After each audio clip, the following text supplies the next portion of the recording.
ఆ, అలాగే.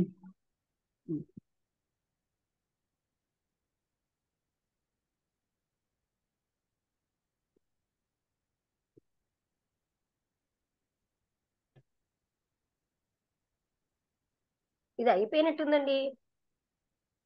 294. 295 నుంచి నేను 294 అయిపోయిందండి. 295. అవును. 295.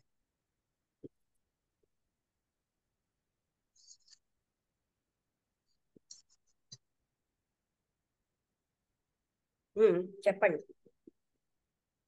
రమణ భాష్యాలండి. 295 రమణ భాష్యాలేగా. రమణ భాష్యం. శ్రీ గురుభ్యో నమః. 2 డిసెంబర్ 2023. రమణ భాష్యాలు లక్ష్మి గారు చదివి వివరించి చెప్తున్నారు. 200 ప్రశ్న నంబర్ చెప్పండి. Question number 295. నట్వర్లాల్ పరేఖ్ గుజరాతీ వ్యక్తి అన్నమాట. ఆయన అంతర్జాతీయ మతపరమైన కాన్ఫరెన్స్ బరోడాలో అటెండ్ అయ్యారు. అక్కడి నుంచి ఆయన ఒక విజిట్ గా వచ్చారు. ఆయన ఒక యువకుడే, బాగా ఉన్నాడు, చైతన్య అలర్ట్ గా ఉన్నాడు. ఆయన తనకున్న మెరిట్ విషయంలో చాలా కాన్షియస్ గా ఉన్నాడు. ఆయన భగవాన్కి ఒక నోట్ ఇచ్చారు కొన్ని ప్రశ్నలతో. ఆత్మ, పరమాత్మ, సచ్చిదానందం ఇది తెలుసుకోవడానికి నాకు సహాయం చేయండి అని. ఆత్మ, పరమాత్మ, సచ్చిదానందం అంటే ఒకటే అన్నారు మహర్షి. అదే ఆత్మ.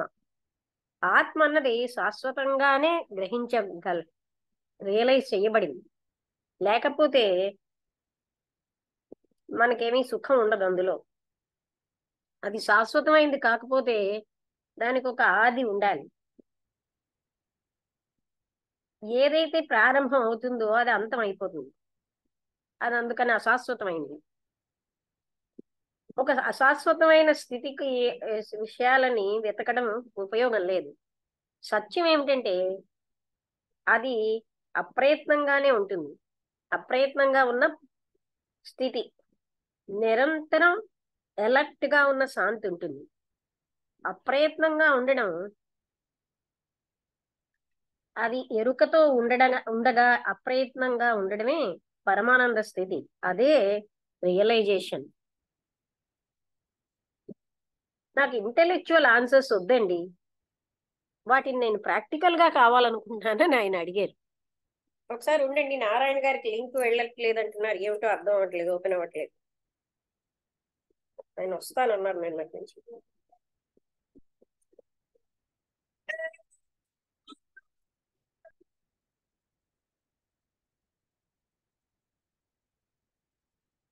ఇంకా ఓపెన్ అవ్వలేదా? అది జూమ్ పోయి ఉంటుంది, అందుకే. జూమ్ డౌన్లోడ్ చేసుకోవడం వచ్చు కదా ప్లే స్టోర్ నుంచి, చేసుకుంటే ఓపెన్ అవుతుంది. ఇవాళ రమణ భాషణాలు. ఓకే. ఒక్క నిమిషం అండి. ఇంకొక ఆవిడ నిన్న బస్సులో కనబడి ఆవిడ లింక్ పంపించమన్నారు, ఆవిడ పేరు మర్చిపోయింది.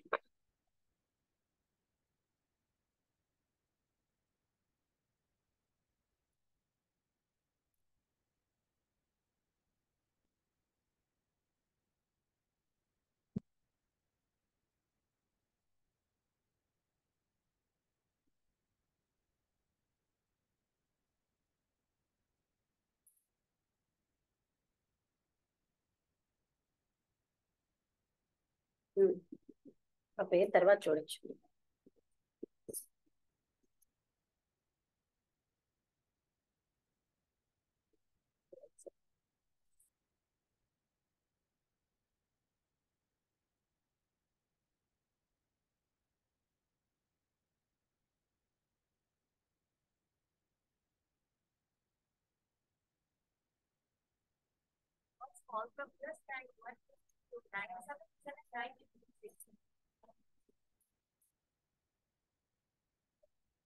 Hello, good morning madam.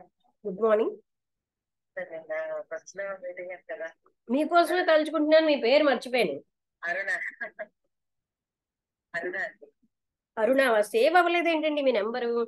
అదే నిన్న నేను మిస్ కాల్ ఇచ్చాను మీకు, సేవ్ చేసుకున్నారు. అదే ఇప్పుడు ఇవాళ వెతుకుతూ కొంచెం లేట్ చేశాను మీటింగ్. అవునా? అయితే ఇప్పుడు మీకు పంపించినా? పంపించాను. ఓకే, ఇదేనా మీ వాట్సాప్ నెంబరు? ఇదేనండి. ఓకే, ఇదే మేడం. ఓకే ఓకే, ఉంటాను. ఓకే.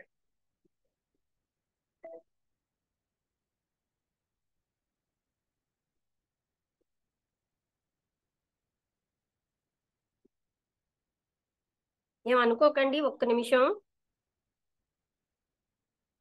ఆవిడే పర్వాలేదు, చూడాలి. ఆవిడ వెతుక్కుంటూ ఉంటే ఆవిడే ఫోన్ చేశారు.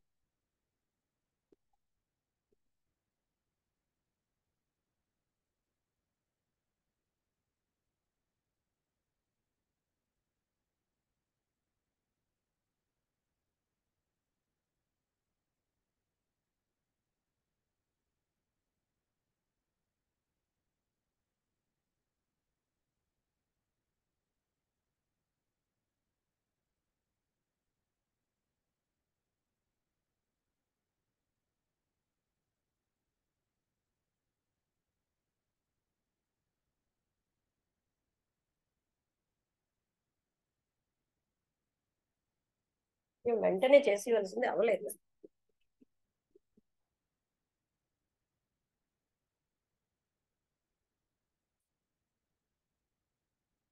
అరుణ కుమారి.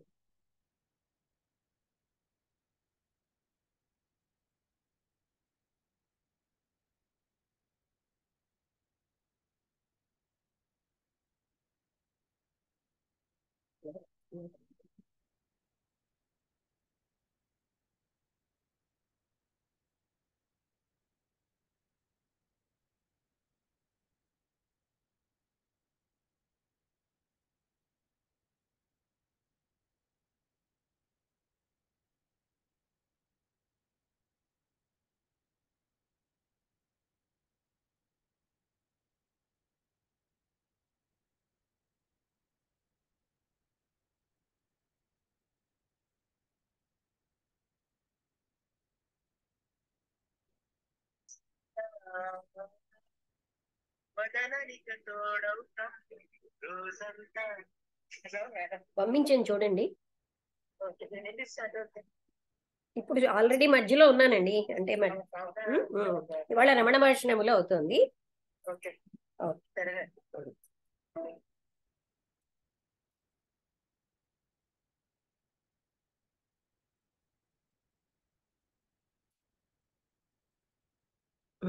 ఇంకా నారాయణ గారు కూడా రాలేదు. ఆయన చూడండి ఎంతలా అన్నట్టు, నేను ఇంటలెక్చువల్ ఆన్సర్స్ నాకు అక్కర్లేదు, నాకేమో ప్రాక్టికల్ ఆన్సర్స్ కావాలి. అయితే అవును, మహర్షి అన్నారు డైరెక్ట్ గా ఉన్న జ్ఞానానికి ఇంటెలెక్చువల్ డిస్కషన్స్ ఏమీ అక్కర్లేదు. సెల్ఫ్ అన్నది డైరెక్ట్ గా అనుభవంలోకి వస్తుంది ప్రతి ఒక్కరి వల్ల, అవి ఏమీ కూడా అవసరం లేదు. ప్రతి ఒక్కరూ ఏమంటారంటే నేనున్నాను అని, అంతకంటే రియలైజ్ చేయడానికి ఏముంది? నాకేం క్లియర్ గా లేదు మీరు చెప్పిన ఆన్సర్ అన్నారు. అప్పుడు మహర్షి అన్నారు మీరున్నారుగా, మీరేమంటున్నారు నేనున్నాను అని, అంటే అర్థం మీ ఉనికి ఉన్నట్టే. కానీ నాకు అది ష్యూర్ గా తెలియట్లేదే నా ఉనికి. అయితే ఇప్పుడు ఎవరు మాట్లాడుతున్నారు? ఓ, హూ దెన్ ఈ స్పీకింగ్? అవునా, ఎవరిప్పుడు నాతో మాట్లాడుతున్నారు అంటే నేనే తప్పనిసరిగా, కానీ నేను ఉనికి నాది ఉందా లేదా నేనేమో ష్యూర్ గా లేను. నా ఉనికి అనేది ఎక్కడికి నాకు దారి తీయట్లేదు. నా ఉనికిని నేను అంటే ఒప్పుకోవడం అన్నది ఎక్కడికి దారి తీయట్లేదు. అయితే అది లేదు అని కాదు అనడానికి కూడా ఒకరు ఉండాలి కదా. మీరు ఒకవేళ లేరనుకోండి, అక్కడ ప్రశ్నించేవాడే లేడు, ఏ ప్రశ్న ఉదయించదు. అయితే నేనున్నాను అని తీసుకుందాం అన్నారు. మీకు ఎలా తెలుసు మీరు ఉన్నట్టుగా? ఎందుకంటే నేను ఆలోచిస్తున్నాను, ఫీల్ అవుతున్నాను, చూస్తున్నాను అన్నారు. అంటే అంటే అర్థం ఏంటి? మీ ఉనికి అన్నది అది ఇన్ఫర్ అయిపోయింది, అంటే వీటన్నిటిలోంచి మీకు అర్థమైపోయింది.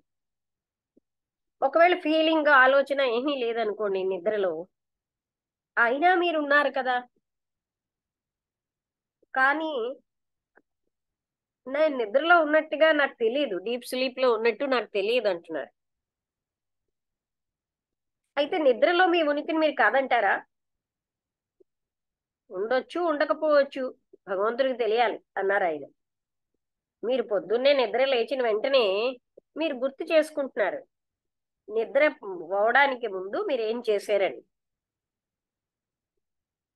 అంటే అతను ఏమంటున్నారంటే, అది నేను చెప్పగలను, నేను ముందు ఉన్నాను తర్వాత ఉన్నాను నిద్రకి, కానీ నిద్రలో ఉన్నట్టు నాకు తెలియదు. మీరు ఇప్పుడు చెప్తున్నారా మీరు పడుకున్నారని? అవును అన్నారు ఆయన. అంటే ఎలా తెలుసండి మీకు? మీరు ఆ నిద్రాస్థితి మీకు గుర్తు లేకపోతే మీరు పడుకున్నారని మీకు ఎలా తెలుసు? అంటే అతను అంటున్నాడు, నాకు నిద్రలో ఉన్నట్టుగా అదేం ఫాలో అవదే, నా ఉనికి తెలియట్లేదే. ఆ ఉనికి అన్నది ఎక్కడికి దారి తీయట్లేదు అన్నాడు. అయితే మీ ఉద్దేశం నిద్రలో ప్రతి వ్యక్తి చనిపోతూ ఉంటాడు, ఆ ఆయన ఏంటంటే మళ్ళీ తిరిగి పొద్దున్న లేస్తూ బతుకుతాడనా? బహుశా భగవంతుడికే తెలియాలి అన్నాడు ఆయన. అయితే భగవంతుడు రానిండి, మీకు సొల్యూషన్ కనుక్కోనిండి ఈ సమస్యకి.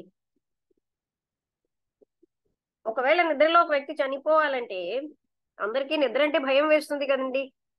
ఎలా అయితే మనుషులకి మృత్యు అంటే భయమో, నిద్ర అంటే కూడా భయమే వేస్తుంది. అంతేకాకుండా మనుషులు నిద్ర కావాలని వెతుక్కుంటారు. ఎందుకని మనం నిద్ర వెంట పడుతున్నాం? అక్కడ ఆనందమే లేకపోతే. అవును, అక్కడ పాజిటివ్ గా ఉన్న ఆనందం నిద్రలో లేదు. నిద్రని ఎప్పుడూను ఫిజికల్ గా ఉన్న అలసట పోగొట్టుకోవడానికి వెతుక్కుంటాం, కావాలని అనుకుంటాం అన్నాడు ఆయన. సరే, అది రైటే. అయితే అలసట నుంచి స్వేచ్ఛగా ఉండడానికి, అయితే అలసట లేని వాళ్ళకో? అవును అన్నాడు ఆయన. అయితే మహర్షి అన్నారు, అందుకని నిద్రలోని మీరున్నారు, ఇప్పుడు ఉన్నారు. మీరు నిద్రలో హ్యాపీగా ఉన్నారు, ఏ ఫీలింగు ఏ ఆలోచన లేకుండా. అదే వ్యక్తి ఇప్పుడు కంటిన్యూ అవుతున్నాడు. ఇప్పుడు మీరు ఎందుకు హ్యాపీగా లేరు? ఎలా మనం చెప్పగలం అక్కడ హ్యాపీనెస్ ఉందని అని ఆయన మళ్ళీ అడిగారు. అంటే నిద్రలో హ్యాపీనెస్ ఉందని ఎలా చెప్పగలం? మహర్షి అంటున్నారు, ప్రతి ఒక్కరూ అంటే సుఖ మహామస్వాప్సం అంటే నేను బాగా హ్యాపీగా పడుకున్నాను, ఆనందంగా అని చెప్తున్నారు కదండి లేచాక. వాళ్ళు రైట్ అని నేను అనుకోవట్లేదు అన్నాడు ఆయన. సుఖ ఏమీ లేదు, ఆనందం ఏమీ లేదు, దుఃఖం లేకపోవడమే ఉన్నది అక్కడ అన్నారు ఆ పృచ్ఛకుడు. అంటే మహర్షి అంటున్నారు, మీ యొక్క అస్తిత్వమే పరమానందం అండి. అందుకని ప్రతి ఒక్కరూ ఏం చెప్తున్నారంటే నేను చాలా హ్యాపీగా పడుకున్నానని. దాని అర్థం ఏంటంటే ఆయన ఏమీ కాకుండా తన మూల స్థితిలో దేనితోటి కలుషితం కాకుండా నిద్రలో ఉంటున్నాడు. దుఃఖానికి సంబంధించిన వరకు అసలు దుఃఖమే లేదండి. అసలు ఇది ఎక్కడుంది? అది లేదు అని అనడానికి, నిద్రలో అది లేదనడానికి దుఃఖం ఎక్కడుంది అసలు? రాంగ్ గా మనం ఐడెంటిఫికేషన్ అవుతున్నాం ఈ ఆత్మని శరీరము అనుకోవడం బట్టి, అందుకే మనకి అన్ని తప్పులు జరుగుతున్నాయి అన్నారు మహర్షి. నాకు కావాల్సింది రియలైజేషన్ అండి. నాకు ఏ రకమైనటువంటి హ్యాపీ నేచర్ అన్నది నాకు అంతర్గతంగా ఫీల్ అవ్వట్లేదు నేను అన్నాను. ఎందుకంటే మహర్షి చెప్తున్నారు, ఆత్మ సెల్ఫ్ అన్నది మీరు నాన్ సెల్ఫ్ తో ఐడెంటిఫై అయిపోయింది. అంటే నాన్ సెల్ఫ్ అంటే మనం రోజు నేను నేను అంటున్నది. ఈ నాన్ సెల్ఫ్ అన్నది సెల్ఫ్ కంటే వేరేగా లేదు. ఏదేమైనా సరే ఆ రాంగ్ నోషన్, అంటే బాడీ అన్నది సెల్ఫ్ కంటే పార్ట్ గా ఉంది అనేసి, అంటే వేరేగా ఉన్నది అన్నదే అంటే సెల్ఫే ఆ శరీరము అన్నదే మనకి కన్ఫ్యూజన్ తెచ్చిపెడుతోంది. ఈ రాంగ్ ఐడెంటిటీ అంటే తాను కాని దాన్ని తాను అనుకోవడం, అదే మన ఆనందాన్నంతా తీసి పారేస్తోంది. నాకేమి నేను సహాయం చేసుకోలేకపోతున్నాను అంటే ఇంకా ఆయనకు అర్థం కాలేదు. అప్పుడు మహర్షి అన్నారు, ఇంజనీర్ సజెస్ట్ చేస్తున్నది ఏంటంటే మాస్టర్ కి సరెండర్ అవ్వమని. సరెండర్ అంటే సంపూర్ణ శరణాగతితో ఉండమని. అగ్రీడ్ అంటే ఒప్పుకున్నాను అన్నాడు ఆయన. మీ స్వభావమే ఆనందం. మీరేమంటున్నారంటే అది నాకు క్లియర్ గా లేదని. మీ యొక్క నిజ స్థితి నుంచి మిమ్మల్ని పక్కకి తొలగించేదేమిటి?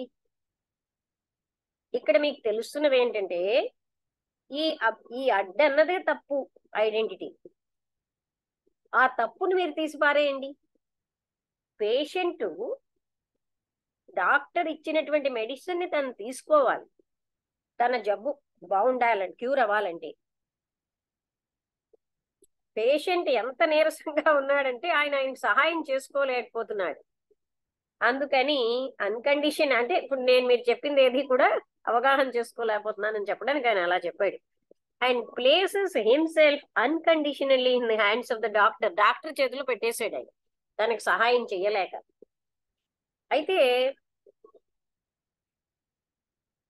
అయితే పేషెంట్ ప్రశాంతంగా ఉంటేనే డాక్టర్ ఏదైనా చెప్పగలడు.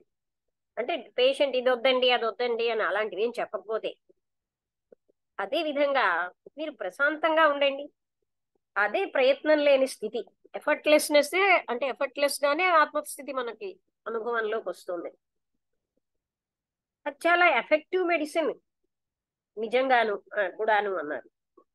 అప్పుడు మిగతా ప్రశ్నలు ఇంకా ఏమిటి ఆయన రాసిన వాటిలో,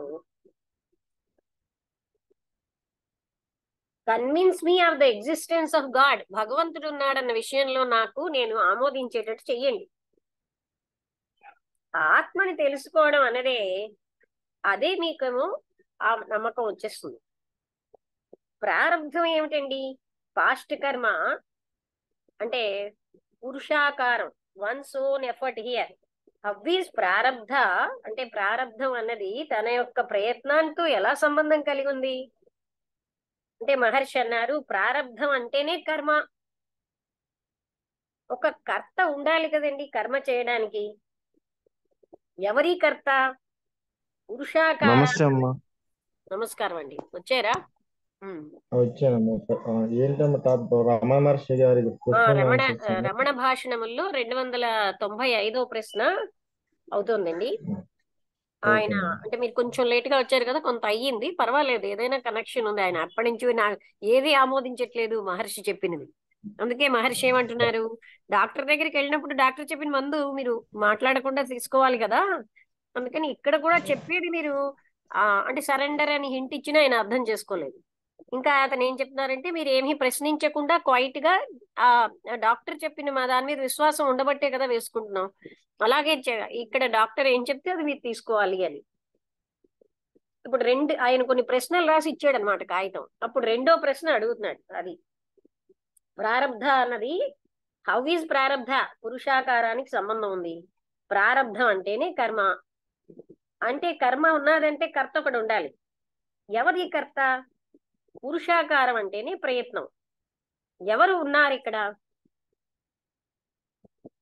అక్కడ ఐడెంటిటీ ఉంది, అంటే నేను శరీరాన్ని అని. ఎవరైతే ఈ సంబంధాన్ని తెలుసుకోవాలనుకుంటున్నాడో ఈజ్ హిమ్సెల్ఫ్ ద లింక్. ఆయనే లింకు. అంటే నాకు తెలియదు అని అడుగుతున్న వ్యక్తే దానికి లింక్ అన్నారు. అయితే కర్మ అంటేనేమిటి, పునర్జన్మ అంటేనేమిటి అని మళ్ళీ ప్రశ్న. కర్తని చూడండి, అదే విధంగా కర్మని కూడా. అప్పుడు కర్తని చూసినప్పుడు కర్మ మీకు తప్పనిసరిగా తెలిసిపోతుంది. ఇప్పుడు మీరు పుట్టారనుకోండి, మీకు తప్పకుండా పునర్జన్మ ఉంటుంది. ఇప్పుడు మీరు పుట్టి ఉన్నారు. If you are born now అని అన్నారు. See if you are born now, మీరు పుట్టారేమో చూడండి. హెల్ప్ మీ టు హ్యావ్ జ్యోతి దర్శన. ఇంకొక ప్రశ్న అడిగాడు. జ్యోతి దర్శనానికి నాకు సహాయం చేయండి అంటే విజన్ ఆఫ్ లైట్. దర్శన అంటే చూడడం. ఇంప్లైస్ ద్రష్ట. చూసేవాడు ఉండాలి కదండి చూడ్డానికి. ఫైండ్ హిమ్ అంటే ద్రష్టని చూడండి, దర్శనం అనేది అందులోనే ఉంది అని మహర్షి చెప్పారు. అర్థమైందా? అంటే చూసేవాడిని గ్రహించితే దర్శనం అక్కడే ఉంది. దర్శనము ద్రష్ట రెండు వేరువేరుగా అనుకుంటున్నాం, ఎందుకంటే నేను బాడీతో ఐడెంటిఫై అయిపోవడం వల్ల మనకి ఇవన్నీ వేరువేరుగా ఉన్నాయి. బాడీ నేను కాను, నేను ఆత్మతత్వాన్ని అనుకున్నప్పుడు దర్శనము ద్రష్ట రెండు వేరుగా లేవు కదా. అర్థమైందా అందరికి? సుధా గారు, నారాయణ గారు అర్థం అవ్వకపోతే అడగండి. అర్థమైందా? మరొకసారి చెప్పనా? మనం ఒకసారి చెప్పండి. నేను శరీరాన్ని అని ఐడెంటిఫై అయిపోవడం బట్టి చూసేవాడు ఒక ఉన్నాడు, లేకపోతే చూసేవాడు చూడబడేది రెండు లేవు. చూసేవాడు ఎక్కడున్నాడు అసలు? మనసు క్రియేట్ చేస్తోంది కదా. నేను అన్న దాన్ని మనసు సృష్టించింది. నేను శరీరాన్ని అని మనం గట్టిగా తిష్ట వేసి కూర్చున్నాం, ఎన్నో జన్మల నుంచి అలవాటు అయిపోయి కదా నేను మనస్సుని అని. అర్థమైందా? ఇది మర్చిపోయారేంటి విషయం అంతా? మనం శరీరంతో మనస్సుతో ఐడెంటిఫై అయిపోతున్నాం కదా, అందుకు నేను వేరేగా ఉన్నాను, కర్తగా ఉన్నాను, చూసేవాడుగా ఉన్నాను అని ఉన్నాయి. నేను శరీరాన్ని కాను అని, నేనే ఆత్మని అన్నప్పుడు చూసేవాడు ఎక్కడ ఉన్నాడండి? సుధా గారు మీకు అర్థమైందా? పర్వాలేదు, అర్థమైంది. చెప్పండి మీకేమర్థమైందో. ఇప్పుడు మొదటి నుంచి చెప్పనండి. ఇదే ఇక్కడే చెప్పండి, మొదటి నుంచి తర్వాత చెప్తురు గాని ఇది విషయం ఒకసారి మీరు చెప్తే ఇంకోసారి అందరికీ క్లారిటీ వస్తుంది. అదే భగవంతుడు అనే విషయంలో అదే నేను అనేవాడు ఎక్కడున్నాడు అని అంటే ప్రారంధం నుంచే వస్తుంది ఆ కర్మ అనేది కూడాను. పురుషాకారం అంటేనే ప్రయత్నం. చూసేవాడు చూడబడేది ఆ విషయం ఒకటి చెప్పండి, తర్వాత మిగతా అంతా చెప్తురు గాని. చూసే అంటే ఈ చూసేవాడు ఉంటేనే కదా దర్శనం అనేది వస్తుంది, వాడు ఉంటేనే కదా అన్ని మనకి ఇదవుతాయి అని. ద్రష్ట కూడా, ద్రష్ట అంటే చూసేవాడండి, దృశ్యము అంటే చూడబడేది. ద్రష్ట ఎవడు? బాడీ నేను అనుకున్నవాడే ద్రష్ట. అసలు బాడీ నేను అన్నది అసత్యం, భ్రాంతి కదా. మనం ఆ భ్రాంతి సత్యం అని జీవించేస్తున్నాం. ఇప్పుడు అర్థమైందా నారాయణ గారు? అర్థమైంది. లేట్ గా రావడం లేదు. సత్సంగానికి రాకపోయేసరికల్లా మీకు కొంచెం లేట్ అయింది, లేకపోతే మీరే అందరికంటే ముందు అర్థం చేసుకునేవారు. లేదమ్మా, నేను లేట్ గా వచ్చాను కదా, అది ఈ ఒక్క పాయింటే చెప్తున్నాను. ద్రష్ట అది హెల్ప్ మీ టు హ్యావ్ జ్యోతి దర్శన అన్నాడు. అంటే అప్పుడు అన్నాడు దర్శనం అనేది ద్రష్టను అర్థం చేసుకుంటే దర్శనం ఆటోమేటిక్ గా వస్తుంది అని. అప్పుడు 296వ ప్రశ్న. పూవన్ ఒక షెఫర్డ్ అంటే పశువుల కాపరి. ఆయన భగవాన్ని 30 ఏళ్లే తెలుసు, 30 ఏళ్ల కింద నుంచే తెలుసు అని అన్నాడు. విరూపాక్ష గుహలో ఆయన ఉన్నప్పుడు ఆయన ఒక్కొక్కప్పుడు ఆయనకి పాలు విజిటర్స్ కిను పాలు ఇచ్చేవాట. 6 ఏళ్ల కిందట ఆయనకి ఒక గొర్రె ఏదో పోయింది. ఆయనేమో వెతుక్కుంటున్నాడు 3 రోజులే. ఆ గొర్రెమో ప్రెగ్నెంటు, అంటే అది గర్భంతో ఉంది. అతనేమో ఇంకా దొరకదు అనుకున్న సమయంలో ఎవరో వైల్డ్ ఏవో అంటే ఈ అడవి జంతువులు తినేసేమో అనుకున్నాడు. ఆయన ఒకరోజు ఈ ఆశ్రమం దగ్గర నుంచి వెళ్తున్నాడు. ఎప్పుడైతే భగవాన్ ఆయన్ని చూశారో ఆయన్ని అడిగారు ఎలా ఉన్నావు అని. అప్పుడు ఆయన ఏం చెప్పాడంటే నేను పోగొట్టుకున్నటువంటి ఆ గొర్రె కోసం చూస్తున్నాను అని. అప్పుడు భగవాన్ సైలెంట్ గా ఉండిపోయాడు ఎప్పటిలాగే. అప్పుడు ఆయన ఏం చెప్పారంటే కొన్ని రాళ్లు మొయ్యడంలో హెల్ప్ చేయమన్నారు. ఆయన చేశాడు ఎంతో ఆనందంతో. ఆ పని అయిపోయింది. భగవాన్ ఏమన్నారంటే ఈ మార్గం ద్వారా వెళ్ళు. ఒక మార్గం చూపించారనమాట. అంటే అందరూ నడిచే ఫుట్పాత్ మార్గం చూపెట్టి నువ్వు ఆ మార్గం ద్వారా వెళ్ళు. టౌన్కి వెళ్తోంది ఈ మార్గం. అప్పుడు నువ్వు అక్కడ కొన్ని ఇటు అటు తిరుగుతున్న గొర్రెలను అక్కడ చూస్తావు. ఆయన అలా చేసాడు. తన గొర్రె ఆయనకి దొరికిపోయింది. ఆ 2 చిన్న ల్యాంబ్స్ తోటిను, అంటే ఆల్రెడీ దానికి పిల్లలు కూడా పుట్టేశారు. ఆ పిల్లలు గొర్రె కూడా దొరికిపోయి ఇది ఇప్పుడు ఆయన ఏమంటున్నారంటే ఈ ఎటువంటి భగవాన్ అండి ఈయన, ఆయన యొక్క మాటల యొక్క శక్తి చూడండి, చాలా గొప్పవాడు. ఒక అంటే పేదవాడిని కూడా ఆయన ఎప్పుడు, నాలాంటి పేదవాడిని కూడా ఆయన మర్చిపోడండి. ఆయన మణిక్కం అనే నా కొడుకును కూడా గుర్తుపెట్టుకున్నారు ఎంతో దయతో. గొప్పవాళ్ళు అలా ఉంటారు. నేను ఏ చిన్న పని ఆయనకి చేసినా నేను ఎంతో సంతోషంగా ఉంటాను. అప్పుడప్పుడు ఈ ఆవుల్ని అంటే ఎండలో ఉన్నప్పుడు అప్పుడు నేను చూస్తూ ఉంటాను అని చెప్పాడు. అంటే చూశారు కదా, అతను ఆ విధంగా అతనికి సహాయం చేసి, అంటే గొర్రెలు పశువులు కాపరి చెప్పాడు అనమాట మహర్షి కోసం. ఇవాళ మనం 20 చాలా నిమిషాలు వేస్ట్ అయిందండి. అందుకని మనకి జూమ్ ఇంకా కొంతసేపట్లో 7 నిమిషాలే ఉంది. ఎందుకంటే మనం కొంచెం లేటుగా స్టార్ట్ చేసాం కదా. అది ఇవాళ తర్వాత 297వ ప్రశ్న చిన్నదే, అది చదివేసి ఆపుతాను. అంటే కోహెన్ అడిగారనమాట, మిస్టర్ కోహెన్, మెడిటేషన్ అనేది జాగ్రత్తావస్థలో మనస్సుతోటే కదా, జాగ్రత్తావస్థలో మనస్సున్న స్థితి ఉంటుంది, అలాగే స్వప్నంలో కూడా మనస్సు ఉంటుంది. అలాంటప్పుడు స్వప్నంలో మెడిటేషన్ ఎందుకు లేదండి? అది సంభవమేనా? అయితే మీరు స్వప్నంలోనే అడగండి అన్నారు మహర్షి. అర్థమైందా? స్వప్నంలోనే మీరు అడగండి అన్నారు. కొంత సమయం అయ్యాక, సైలెన్స్ అయిపోయాక భగవాన్ ఏమన్నారంటే, మీరు ఏంటి చెప్పబడినారు అంటే, మీరేమని యు ఆర్ టోల్డ్, మీరు చెప్పబడింది ఇప్పుడు మీరు మెడిటేట్ చెయ్యండి and find who you are, మీరెవరో తెలుసుకోండి. అది చెయ్యకుండా డ్రీమ్లో మెడిటేషన్ ఎందుకు లేదు, నిద్రలో మెడిటేషన్ ఎందుకు లేదని ఎందుకు అడుగుతారు?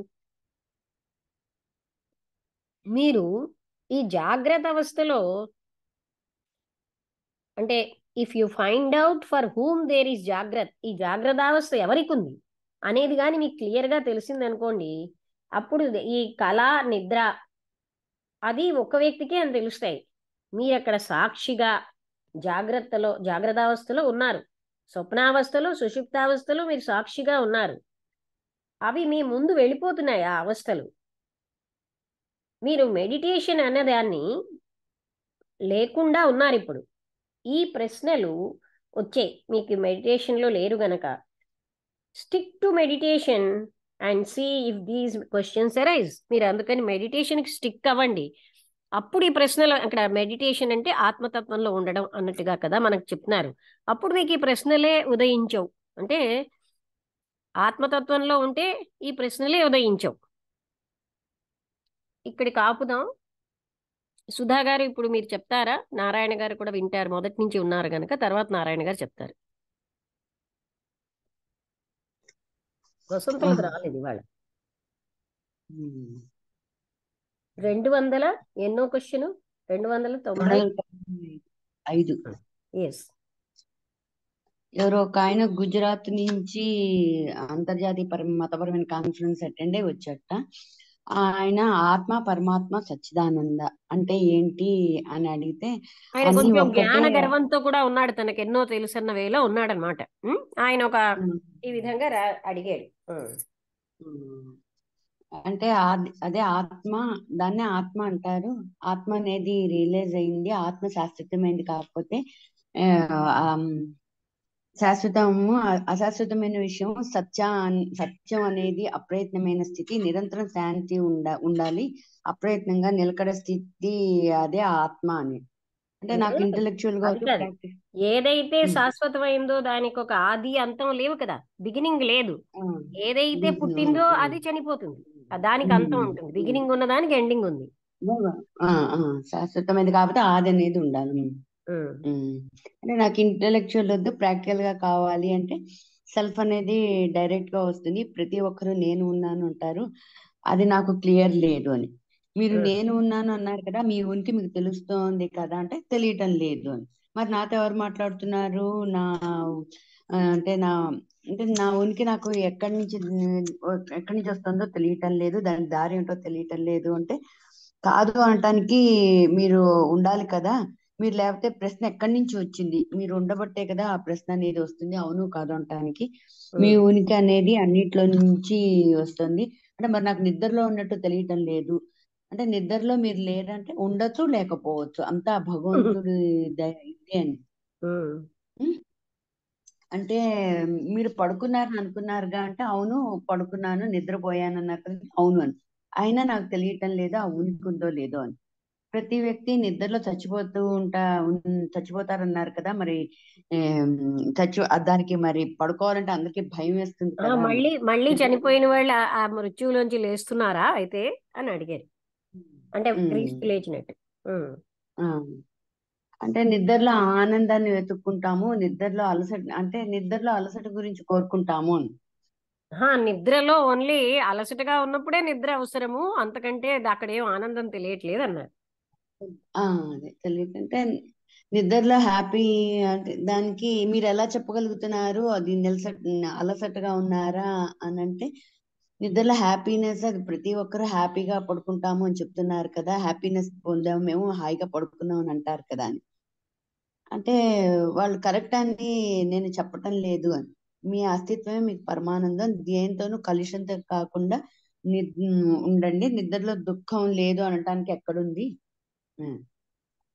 అని. ఆత్మ అనేది నాన్ సెల్ఫ్ లో ఇండిపెండెంట్ ఉంది, సెల్ఫ్ కన్నా వేరే ఉన్నది అనేది కన్ఫ్యూజ్ అవుతున్నారు మీరు. అదే మన ఆనందాన్ని తీసుకొస్తోంది. ఇంజనీర్ సజెస్ట్ చేస్తున్నది ఏమంటే మాస్టర్ గా సంపూర్ణంగా సరెండర్ అవ్వమని చెప్తున్నారు. మిమ్మల్ని మీ స్థితి తొలగించేది ఇదేను, ఈ స్థితిలోంచి మీరు తొలగి మీరు సరెండర్ అయితే కానీ మీకు అవన్నీ రావు అని చెప్పి. అంటే దానికి పేషెంట్ డాక్టర్ ఇచ్చిన మందు అంటూ చెప్తూ అతను చెప్పాడు ఉదాహరణ. పేషెంట్ ప్రశాంతంగా ఉండాలంటేనే కదా డాక్టర్ ఇచ్చిన మందు ఇదైతేనే కదా అని. అంటే భగవంతుడు అనే విషయాన్ని నేను ఆమోదించేలా చెయ్యండి అని అంటే ప్రారంధం అంటే అనేది ఎలా పురుషాకారాన్ని గురించి సంబంధాలు అవి చెప్పమంటే ప్రారంధం అంటేనే కర్మ ఉంటే కర్త ఉండాలి, పురుషాకారం అంటేనే ప్రయత్నము. ఎవరైతే సంబంధాన్ని తెలుసుకుంటేనే ఆ లింక్ అనేది బయటకు వస్తుంది. కర్తను చూడండి, కర్మ అదే విధంగా బయటకు వస్తుంది. కర్తను తెలిస్తే కర్మ కూడా తెలుస్తుంది. మీరు పుట్టారేమో చూడండి అంటే చూడండి అని. తర్వాత జ్యోతి దర్శనం, మీరు ఇందాక చెప్పారు కదా ఆటోమేటిక్ గా ద్రష్ట జ్యోతి దర్శనానికి సహాయం చేయండి అంటే చూసేవాడు ఉండాలి కదండి, వాడిని గ్రహిస్తేనే దర్శనం అవుతుంది. ద్రష్ట అర్థం చేసుకుంటేనే దర్శనం ఆటోమేటిక్ గా వస్తుంది అని.